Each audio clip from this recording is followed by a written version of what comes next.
பிரேமா இப்போ ரீசெண்டாக வந்து எஸ்எஸ்என் வச்சு இந்தியர் ஒருத்தவங்க அது ஒஹாயில் இருக்கவங்களுக்கு பெரிய ஸ்கேம் பண்ணியிருக்காங்க. அதுவும் பெரிய அமௌண்ட்டாக அவங்களோட அக்கௌண்ட்லேருந்து ட்ரான்ஸ்ஃபர் பண்ணியிருந்தாங்கன்னு சொன்னீங்கல்ல, அதை பற்றி நீங்கள் டிஸ்கஸ் பண்ணலாம். அது இல்லாமல் யூஎஸ்ல வந்து இது ரொம்ப காமன் எஸ்எஸ்என் வச்சுன்னு சொன்னீங்களே, இது ஒரு அவேர்னஸ் வீடியோவாக இருக்கும்ல? ஆமாம், இது ரொம்ப நம்ம முன்னாடியே போட்டுக்கணும். காரணம் வந்து இங்கே எஸ்எஸ்என் வச்சு இந்த மாதிரியான ஒரு ஸ்கேம் வந்து நடக்கும். இயல்பாவே வந்து நிறைய பேர் வந்து இந்த ஸ்கேம்ல மாட்டிக்கிட்டு நிறைய பணத்தை வருடம் இழந்துட்டு இருக்காங்க. முக்கியமா சொன்னா யூட்டாவோட ஒரு ரெப்ரசன்டேட்டிவா இதுல மாட்டிருக்காங்க. அந்த மாதிரி நிறைய விஷயங்கள் இருக்கு. ஸோ எஸ்எஸ்என் வச்சு என்ன ஸ்கேம் நடக்குது, நம்ம என்ன செய்யக்கூடாது, ஒருவேளை நம்ம எஸ்எஸ்என் வந்து இந்த மாதிரி வந்து தவறான கைகளுக்கு போயிடுச்சுன்னா, அதை அவங்க தவறா யூஸ் பண்ண ஆரம்பிச்சா நம்ம என்ன பண்ணணும், இந்த மாதிரி நிறைய அவேர்னஸ் நீங்க விவசாயில இருக்கும்போது தெரிஞ்சுக்கணும். அதுதான் இன்னைக்கு வீடியோவோட கருப்பொருளா இருக்க போகுது. டூ இயர் ட்ரெஸ்ஸஸ்க்கு நீங்க கொடுக்குற சப்போர்ட்க்கு ரொம்ப தேங்க்ஸ். இப்போ டூ இயர் ட்ரெஸ்ஸஸ்ல வந்து நம்ம டிசைனர் சாரி, ஹாஃப் சாரி, இந்த மாதிரி எல்லா விஷயமும் நம்ம பண்ணிட்டு இருக்கோம்.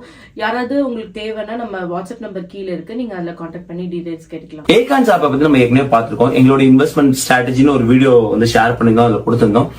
இந்த ஒரு கடுமையான எக்கனாமிக் சிச்சுவேஷன்லயும் அட்லீஸ்ட் வந்து ஒரு 5% வந்து ரிட்டர்ன் தரது வந்து ரொம்ப சந்தோஷமான ஒரு விஷயமா தான் இருக்கு. அதனால அதை கொஞ்சம் கொஞ்சமா ஆரம்பிச்சு ஓகே ஒரு ஆல்மோஸ்ட் வந்து 2K to 3K அதுல போடலாம் அப்படிங்கிற ஒரு நிலைமைக்கு வந்து நாங்க வந்தது. நீங்க ட்ரை பண்ண அந்த லிங்க் கீழே இருக்கு. அதுக்கு முன்னாடி அந்த வீடியோ பாத்தீங்கன்னா இன்னும் கிளீனா உங்களுக்கு ஒரு idea. Hey guys, welcome back to our channel. வணக்கம் நண்பர்களே, நான் உங்க பிரேம் பேசுறேன். நான் ஆர்த்தி பேசுறேன். பிரேமா, யுஎஸ்ஏ பொறுத்த வரைக்கும் எல்லாமே எஸ்எஸ்என் பேஸ் பண்ணி தான் இருக்கு. எஸ்எஸ்என் என்பது சோசியல் செக்யூரிட்டி நம்பர். அதாவது வந்து இங்க வந்து யுஎஸ்ல நீங்க வேலை செய்ய வந்தாலோ இல்ல வந்து யூஎஸ்ஏ சிட்டிசனா இருந்தாலோ அப்படின்னா கிரீன் கார்டு இருந்தாலும் உங்களுக்கு கொடுக்கப்படக்கூடிய ஒரு ஐடென்டிபிகேஷன் நம்பர் 9 டிஜிட் உள்ள ஒரு நம்பர். இது வந்து ஆரம்ப காலத்துல என்ன பண்ணிருக்காங்கன்னா சோசியல் செக்யூரிட்டி நம்பரை வச்சு இந்த சோசியல் செக்யூரிட்டி பெனிஃபிட்ஸ்க்காக தான் யூஸ் பண்ண ஆரம்பிச்சிருக்காங்க. ஆனா வருடம் போக போக அதை யூஸ் பண்ணி வந்து ஜாப் W2க்கு யூஸ் பண்றது, லைசன்ஸ்க்கு யூஸ் பண்றது, இன்சூரன்ஸ்க்கு யூஸ் பண்றது, முக்கியமா பேங்கிங் வந்து யூஸ் பண்ண ஆரம்பிச்சிருக்காங்க. அந்த பேங்க்ல நீ ஒரு அக்கௌண்ட் ஓபன் பண்றதுனாலுமே எஸ்எஸ்என் வச்சு ஓபன் பண்றது, உனக்கு மார்கேஜ் லோன் கொடுக்கணுமா எஸ்எஸ்என் வச்சு கொடுக்கறது, உன்னோட கிரெடிட் ஸ்கோர், இது எல்லாமே வந்து கடைசி எங்க வந்து முடியுதுன்னா எஸ்எஸ்என் அப்படிங்கிற ஒரு விஷயத்துல வந்து முடியறதுனால இன்றைய காலகட்டத்தில் அது ரொம்ப முக்கியமான ஒரு விஷயம். எஸ்எஸ்என் நீங்க அமெரிக்கால இருக்கும்போது அதை ரொம்ப பாதுகாப்பா வச்சுக்க வேண்டியது ரொம்ப முக்கியம். அந்த எஸ்எஸ்என்ல வந்து போட்டோஸ்ல எதுவும் இருக்காது. ஆமா, ஏன்னா வந்து நீ சப்போஸ் ஒரு குழந்தை பிறக்குதுன்னா அந்த குழந்தை அமெரிக்கால பிறக்குது, அந்த குழந்தைக்கு எஸ்எஸ்என் அப்பவே கொடுத்துறாங்க இல்லையா, அந்த குழந்தையோட வாழ்நாள் முழுவதும் அதுதான் எஸ்எஸ்என். அதனால வந்து அந்த போட்டோவோட எல்லாம் அட்டாச் பண்ண மாட்டேன். பாஸ்போர்ட் மாதிரி கிடையாது. குழந்தையோட 5 வருஷம் வரைக்கும் அந்த பாஸ்போர்ட், அதுக்கப்புறம் ஏன்னா அந்த போட்டோ சேஞ்ச் ஆகிட்டே இருக்கும்ல. ஸோ அந்த மாதிரி எந்த ஒரு ஐடென்டிபிகேஷனும் இல்லாத ஒரு விஷயம் தான் எஸ்எஸ்என். எது ஐடென்டிஃபை பண்ண போது அந்த எஸ்எஸ்என் நம்பர், உங்களோட first name, last name, date of birth, இந்த மாதிரியான விஷயங்கள் தான் வந்து அதுல வந்து டேக் ஆயிருக்கும். ஸோ அப்படி இருக்கும்போது அதை யார் வேணாலும் சுலபமா யூஸ் பண்ணக்கூடிய ஒரு கருவியா மாறிடுறது. அது தவறான கைகள் போயிடுச்சுன்னா அதை தவறா பயன்படுத்தக்கூடிய ஆப்பர்ச்சுனிட்டிஸ் அதிகமாயிடுது. இப்ப நீங்க ஒரு ஸ்டோரி சொன்னீங்களா, அது என்னன்றது சொல்லிடுங்க. ஆமா, அது வந்து ஒஹாயோல தான் இது நடந்தது. டொலிடோங்கிற ஒரு இடத்துல வந்து ஒரு இந்திய நிறைய ஆண்டு வந்து இங்க வேலை பார்த்து பணத்தை வந்து சேமித்து வைத்திருக்கக்கூடிய ஒரு இளைஞர். அவர் வந்து ஓகே நம்ம போயிடலாம், இந்தியாவோட போயிடலாம் அப்படின்னு ஒரு ஐடியால இருந்திருக்காரு. அப்போதைக்கு ஒரு நாள் அவருக்கு வந்து போன வருடம் இது நடந்தது. ஒரு கால் வருது. என்ன கால் வருதுன்னா, நாங்க இந்த மாதிரி லோக்கல் போலீஸ் டிபார்ட்மெண்ட்ல இருந்து கால் பண்றோம், உங்களோட எஸ்எஸ்எனை வச்சு நிறைய ட்ரக்ஸ், போதைப் பொருள் வாங்கப்பட்டிருக்கு, உங்களோட எஸ்எஸ்எனை யூஸ் பண்ணி நிறைய டெரரிஸ்ட் ஆக்டிவிட்டிஸ்க்கு பணம் பட்டுவாடா செய்யப்பட்டிருக்கு அப்படின்னு சொல்லிட்டு நீங்க ஹோல்ட்ல இருங்கன்னா அந்த கால் அங்கேருந்து ஒரு FBI ஏஜென்ட்டுக்கு போகுது. FBI ஏஜென்ட்டும் இதே மாதிரி குற்றச்சாட்டுகளை இன்னும் ஹார்ஷா வைக்கிறாரு. அந்த கால் அங்கேருந்து US டிபார்ட்மெண்ட் ஆஃப் ஹோம்லேண்ட் செக்யூரிட்டிக்கு போகுது. அங்கேயும் இந்த மாதிரி வந்து குற்றச்சாட்டு வச்சோம்னா இவ்வளவு டிபார்ட்மெண்ட் ஃபேக்கா அதான் வந்து இது மாதிரி தான், சதுரங்க விளையாட்டு மாதிரி தான். நம்ம சொல்லக்கூடிய பொய்ல சில உண்மையும் இருக்கணும் அப்படிங்கிற மாதிரி, இல்ல பொய்ய வந்து உண்மை மாதிரியே சொல்லணுங்கிற மாதிரி இது வந்து ஒரு ஆர்கனைசேஷனல் கிரைமா நடந்துகிட்டு இருக்கு. அதுதான் நான் சொல்றேன். ஸோ இங்க கால் வந்து கனெக்ட் ஆகிட்டே போயிட்டு இருக்கு. ஒரு ஸ்டேஜ்ல இவர் வந்து இது பொய்யினவரா நம்பவே முடியல, அந்த அளவுக்கு வந்து உண்மையா இருக்கு. அவருக்கு ஃபேக்ஸ் அனுப்புறாங்க, நிறைய டாக்குமெண்ட்ஸ் அனுப்புறாங்க, இவரோட விஷயங்கள் நிறைய தெரிஞ்சிருக்கு. ஆபீஸா வந்து டேட்டா பிரீச் இருந்ததுனால ஸோ அந்த டாக்குமெண்ட்ஸ் எல்லாம் பார்த்தோன்னே அவர் இன்னும் உண்மையை நம்புறாரு. எல்லாம் அபிஷியல் டாக்குமெண்ட்ஸ் மாதிரி வருது. என்ன சொல்றாங்கன்னா, உங்களுக்கு புது எஸ்எஸ்என் ப்ராசஸ் பண்ணும், ஸோ நாங்கள் அந்த டாக்குமெண்ட்ஸ் எல்லாம் பேப்பர் ஒர்க்லாம் பண்ணி கொடுங்க அப்படிங்கிறாங்க. அவரு பண்றாரு. அவர்கிட்ட என்ன சொல்றாங்கன்னா, நீங்க வேற ஏதாவது ஸ்டாக்ஸ், நீங்க வேற ஏதாவது மியூச்சுவல் ஃபண்ட்ஸ் வச்சா எல்லாத்தையும் வித்துட்டு அது எல்லாமே உங்க ஒரு அக்கௌண்ட்ல வரணும், நாங்க உங்களை வாட்ச் பண்ண போறோம், பிகாஸ் டெரரிஸ்ட் ஆக்டிவிட்டிஸ் எல்லாம் இன்வால்வ் ஆயிருக்கிறதுனால சொல்றேன். ஸோ எல்லாமே ஒரு அக்கௌண்ட்ல வருது, அவரோட சேஸ் அக்கௌண்ட்ல வருது. அப்புறம் என்ன சொல்றாங்கன்னா, உங்க சேஸ் அக்கௌண்ட் சீஸ் பண்ண போறோம், US கவர்மெண்ட் மானிட்டர் பண்ணக்கூடிய ஒரு ஹாங்காங் அக்கௌண்ட் இருக்கு, அங்க நீங்க மூவ் பண்ணுங்கிறாரு. இந்த இடத்துலயே அவர் கொஞ்சம் சுதாரிச்சிருக்கணும் இல்லையா? ஏன் வந்து யூஎஸ் கவர்மெண்ட் ஒரு ஹாங்காங்ல ஒரு அக்கௌண்ட் வச்சு மானிட்டர் பண்றாங்கன்னு. ஆனா அதுக்கான நேரம் இல்லையா, இல்ல அதற்காக அவர் யோசிக்கலையா என்னன்னு தெரியல. ஏன்னா இன்னொரு விஷயம் அவங்க சொல்லியிருக்காங்க, இது வந்து கவர்மெண்ட் இன்வால்வ் ஆயிருக்கிறதுனால நீங்க யார் கூடயும் இதை பத்தி டிஸ்கஸ் பண்ணக்கூடாது அப்படின்னு. அட்லீஸ்ட் ஒரு அட்டாரிட்டியாவது அவர் கேட்டிருக்கலாம். சரி, அதுவும் இல்லாம அவர் சேஸ் அக்கௌண்ட் எல்லாம் மூவ் பண்ணிடுறாரு. எங்க சேஸ் அக்கௌண்ட் க்ளோஸ் பண்ணிட்டு அந்த அமௌண்ட் எல்லாமே ஹாங்காங் அக்கௌண்ட்டுக்கு மூவ் பண்றாரு. அப்புறம் அவங்களுக்கு கால் பண்ணா கால் எடுக்கல. பதறி போய் சேஸ் பேங்க்குக்கு போறாரு. அந்த டிரான்ஸ்பரை வந்து ஸ்டாப் பண்ணுங்கன்னு சொல்ல போறாரு, முடியல. லோக்கல் போலீஸ்ல போய் ஃபைல் பண்றாரு. லோக்கல் போலீஸ்ல ஃபைல் பண்ண பிறகுதான் தெரிய வருது இந்த மாதிரியான ஒரு ஆர்கனைசேஷன் கிரைம் இங்க நடந்துகிட்டு இருக்கு. அவரும் விக்டிம் ஆயிட்டாருன்னு அப்பதான் தெரிய வருது. இந்த மாதிரி அப்போ நிறைய பேர் இவங்க ஏமாத்துவாங்களா? நிறைய பேரை ஏமாத்திருக்காங்க. யூட்டாவிஸ் ஒரு ரெப்ரசன்டேட்டிவே ஏமாத்திருக்காங்க. எவ்வளவு பெரிய ஒரு பொலிட்டிஷியன் ஒரு இதுல இருக்கவங்க அவங்களே ஏமாத்திருக்காங்க. அவங்களோட ஒய்ஃபுக்கு இந்த மாதிரி ஒரு கால் வந்திருக்கு. இது ஒரு 2-3 வருடங்கள் இருக்கும். இந்த கால் வந்து நாங்க வந்து எஸ்எஸ்சி அட்மினிஸ்ட்ரேஷன்ல இருந்து பேசுறோம் அப்படின்னு சொல்லிட்டு அவர் பேட்ச் நம்பர் கொடுத்துருக்காரு. நீங்க வேணா அந்த வெப்சைட்ல போய் என் பேட்ச் நம்பரை பாருங்க, உங்களால பார்க்க முடியும் அப்படின்னு இருக்காரு. அவங்க அதை நம்பிட்டு அந்த பேட்ச் நம்பர்லாம் வெரிஃபை பண்ணா அந்த பேட்ச் நம்பர் ஒரிஜினலா இருக்கு. இதுவும் சதுரங்க வேட்டை தான். நம்ம சொல்ற பொய்யில சில உண்மையும் இருக்கணும் அப்படிங்கிற மாதிரி. ஏன்னா அந்த டேட்டா கூட அவங்களுக்கு இருந்திருக்கலாம் இல்லையா? சோ இது ஒரு ஆர்கனைசேஷன் கிரைமா பண்ணிட்டு இருக்காங்க. பிரேமன், நம்மளுக்கு கூட ஒரு வாட்டி கோல்ஸ்ல இருந்து கால் பண்றவங்க எஸ்எஸ்என் நம்பர் கொடுங்கன்னு சொன்னாங்க. நான் கூட கேட்டேன் உங்ககிட்ட எஸ்எஸ்என் நம்பர். எக்ஸாக்ட்லி. உங்களுக்கு ஏதோ ஒரு தெரியாத நம்பர்ல இருந்து கால் வந்து இந்த மாதிரி எஸ்எஸ்என் நம்பர் கொடுங்கன்னா தயவு செஞ்சு கொடுக்காதீங்க, காலை கட் பண்ணிட்டு. ஒன்றும் பிரச்சனை கிடையாது. இல்லைன்னா இந்த மாதிரி எனக்கு வந்து சில மிரட்டல்லாம் வரும். நாங்கள் இந்த போலீஸ் இந்த மாதிரி வந்து நாங்கள் வந்து இங்கே போலீஸ் டிபார்ட்மெண்ட்ல பேசுகிறோம் அப்படின்னா நான் அப்படியே காலை கட் பண்ணுவேன். நான் அடுத்த வார்த்தைக்கே போக மாட்டேன். வந்து கால் ரெஜிஸ்டர்ல போய் டு நாட் டிஸ்டர்ப் கால் அந்த மாதிரி வந்து போட்டு விட்டுறது தான் பெஸ்ட். ஏன்னா எந்த ஒரு விஷயம் எடுத்துட்டாலும் சரி, அது யூஎஸ்சிஎஸ் நீங்க எடுத்துட்டாலும் சரி, இல்லை FBI எடுத்துக்கிட்டாலும் சரி, யாருமே உங்களுக்கு கால் பண்ணி இந்த மாதிரி பேச மாட்டாங்க.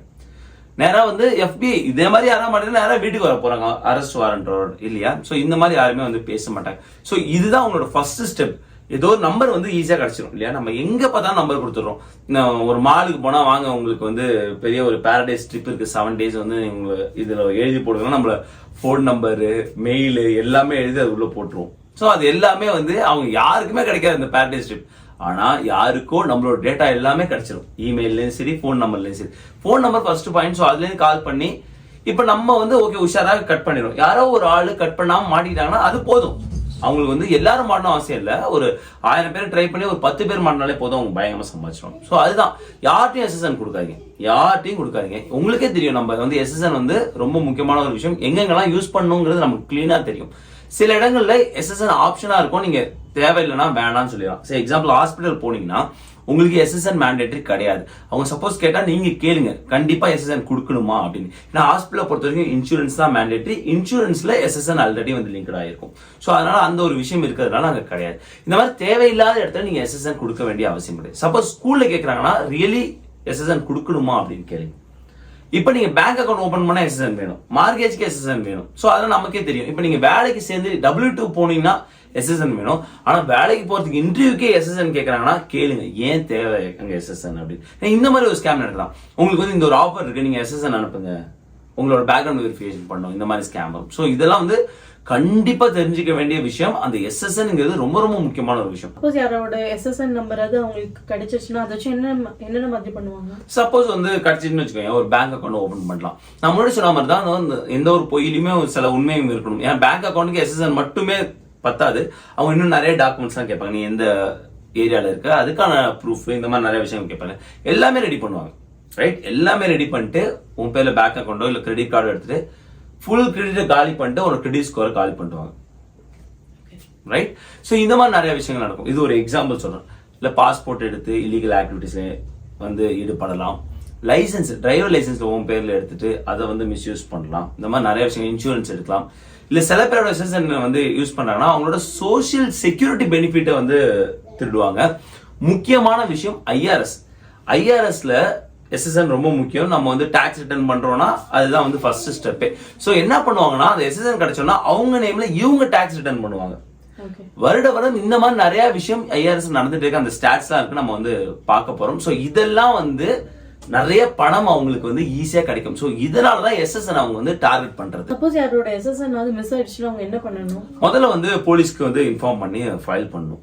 அடுத்து வந்து அவங்களோட கிரெடிட்டை வந்து ஃப்ரீஸ் பண்ணும். ஸோ 3 வந்து கிரெடிட் யூனியன் இருக்காங்க இல்லையா, ஈக்யூஃபேக்ஸ், எக்ஸ்பீரியன், டிரான்ஸ் யூனியன். அவங்களுக்கு கால் பண்ணி ஃப்ராட் அலர்ட் பண்ணும், கிரெடிட்டை ஃப்ரீஸ் பண்ணும். அதாவது அந்த எஸ்எஸ்என் யூஸ் பண்ணி எந்த ஒரு பேங்க் அக்கௌண்டோ இல்லை எந்த ஒரு டிரான்சாக்ஷனும் பண்ண முடியாத அளவுக்கு வந்து அங்கே ஃப்ரீஸ் பண்ணும். ஸோ இதெல்லாம் வந்து ரொம்ப முக்கியமான ஒரு விஷயம். அடுத்த ஸ்டெப் என்னன்னா, புது எஸ்எஸ்என் வந்து அப்ளை பண்ணலாம். ஆனால் நம்ம சொல்ற அளவுக்கு அவ்வளோ ஈஸியான விஷயமே கிடையாது புது எஸ்எஸ்என். அது வந்து ஒரு பெரிய ப்ராசஸ். ஏன்னா நீங்க வந்து ஆல்ரெடி ஒரு எஸ்எஸ்என் இருக்கும், அந்த எஸ்எஸ்என் எல்லா இடத்துலயுமே டேக் ஆகிருக்கும். நீங்க சப்போஸ் புது எஸ்எஸ்என் வந்தா கூட அந்த பழைய எஸ்எஸ்என் ஸ்டில் வந்து எல்லா இடத்துலயும் டேக் ஆகிருக்கும், நிறைய பிரச்சனை இருக்கும்.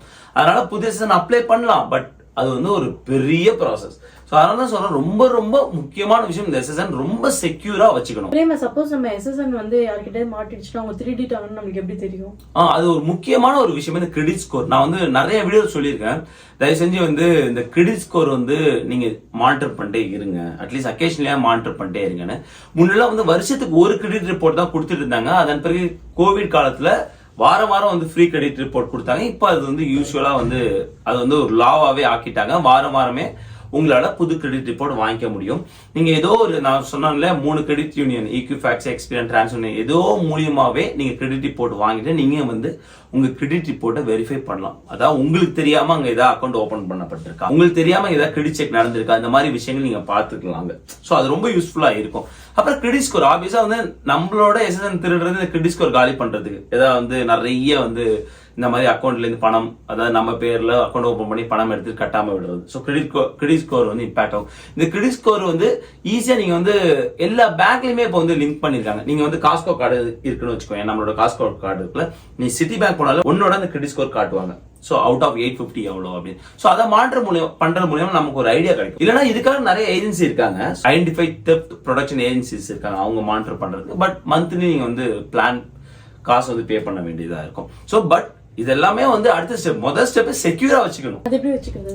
எஸ்எஸ்என் கார்டு எங்கேயுமே தேவைப்படுது, நீங்க வந்து கேரியே பண்ணாதீங்க. அது வந்து ஒரு சேஃபான இடத்துல வச்சிருங்க. வீட்டுல வந்து ஏனா தானு போட்டுறாங்க. உங்களுக்கு எஸ்எஸ்என் கார்டு வருதுன்னா உடனே அது மெயில் பாக்ஸ்ல எடுத்து, இந்த மாதிரி நிறைய விஷயங்கள் வந்து ரொம்ப முக்கியம். இல்ல உங்க எஸ்எஸ்என் நம்பர் தெரியக்கூடிய ஏதாவது டாக்குமெண்ட் வருதுன்னா தயவு செஞ்சு பேப்பர்லெஸ்ஸா மாத்துங்க.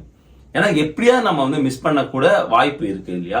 சோ இந்த மாதிரி விஷயம், அதான் நான் முன்னாடி சொன்ன மாதிரி எஸ்எஸ்என் கார்டை ஒரு செக்யூரிட்டி பாக்ஸ்ல, ஒரு சேஃபான பாக்ஸ்ல வச்சுக்கிறது ரொம்ப முக்கியம். ஏன்னா நீங்க எங்கேயுமே கேரி பண்ணாங்க, எஸ்எஸ்என் கேரி பண்ண வேண்டிய அவசியமே கிடையாது. சில இடங்கள் மட்டும் தான் எஸ்எஸ்என் கேட்பாங்க. அந்த நேரத்தில் சப்போஸ் டிரைவர் லைசன்ஸ் எடுக்கும்போது எஸ்எஸ்என் கேட்பாங்க, அந்த எஸ்எஸ்என் கார்டை அப்போ எடுத்துட்டு போகலாம். ஸோ இந்த மாதிரி நிறைய விஷயங்கள், ரொம்ப முக்கியமான விஷயம் ஃபாலோ பண்ண மூலியமாவே நம்ம எஸ்எஸ்என் வந்து சேஃபாவே வச்சுக்க முடியும். நான் ஐஆர்எஸ் பத்தி சொன்னேன் இல்லையா, சோ உங்க ஸ்கிரீன்லயும் பார்க்க முடியும். மோர் தென் 1 மில்லியன் டாக்ஸ் ரிட்டர்ன்ஸ் வந்து அவங்க வந்து ஐடென்டி ஃப்ராட் இருக்குன்னு வந்து அவங்க ஃபிளாக் பண்றாங்க. உங்க ஸ்கிரீன்லயும் பார்க்க முடியும். 6 பில்லியன் ரீஃபண்ட் என்ன பண்றாங்கன்னா அடிஷனல் ரிவ்யூ தேவைப்படுது அப்படி. இது எல்லாமே வந்து 2023 டாக்ஸ் ஃபைலிங் சீசனுக்கான அந்த ரிப்போர்ட்ல வந்து சொல்றாங்க. ஸோ இதுல இருந்து தெரியுது என்னன்னா வந்து இது ஒரு காமனாவே ஐஆர்எஸ்க்கு தெரிஞ்ச விஷயம், இது ஒரு காமனாவே நடக்கக்கூடிய ஒரு விஷயம். அதனாலதான் டாக்ஸ் ரிட்டர்ன் வந்து சரியான நேரத்தில் வந்து ஃபைல் பண்ணிடணும். டாக்ஸ் ரிட்டர்ன் பொறுத்தவரைக்கும் நமக்கு தெரிஞ்சிடும். சப்போஸ் நம்ம ஃபைல் பண்ணும்போது டூப்ளிகேட் ஃபைலிங் வந்தாலே நமக்கு தெரிஞ்சிடும் எவனோ ஒருத்தன் நம்மளை யூஸ் பண்ணி ஃபைல் பண்றான்டா அப்படின்னு. ஸோ இது வந்து இயல்பாகவே நடக்கக்கூடிய விஷயம். அதே மாதிரி இந்த போன் ஸ்கேம் சொல்றேன் பாத்தீங்களா, இதுவுமே வந்து இயல்பாகவே நடக்கக்கூடிய ஒரு விஷயம். வருடம் அது அதிகமாயிட்டே இருக்கு அப்படின்னு தெரிய வருது. ஸோ கண்டிப்பா வந்து இந்த மாதிரி போன்லயும் சரி இல்ல தேவையில்லாத இடத்துலயும் சரி எஸ்எஸ்என் கொடுக்கறது வந்து ஸ்டாப் பண்ணுங்க. சப்போஸ் ஆர்டிஸ்ட் சொன்ன மாதிரி வந்து இந்த கோல்ஸ்லையும் கால் பண்றேன் இல்ல யூஎஸ் பேங்க்லயும் கால் பண்றேன்னு பண்ணாங்கன்னா, ஒரு ரியல் காலா இருந்தா கூட அந்த காலை கட் பண்ணிட்டு நீங்க அவங்க கஸ்டமர் சர்வீஸ் கால் பண்ணி இந்த மாதிரி கால் பண்ணீங்களா அப்படின்னு கேட்க. பிளஸ் நீங்க மானிட்டர் பண்றது, இதன் மூலியமாவே வந்து நம்ம எஸ்எஸ்என் வந்து சேஃபா அண்ட் செக்யூரா வச்சுக்க முடியும். ஐ ஹோப் உங்களுக்கு இந்த வீடியோ யூஸ்ஃபுல்லா இருந்துன்னு நினைக்கிறேன். மறக்காம நம்மளோட சேனலை லைக் பண்ணுங்க, ஷேர் பண்ணுங்க, சப்ஸ்கிரைப் பண்ணுங்க. மறக்காம அந்த பெல் ஐகானை தட்டி விட்டு போங்க. தேங்க்ஸ் ஃபார் வாட்சிங் திஸ் வீடியோ ஃப்ரெண்ட்ஸ். நன்றி.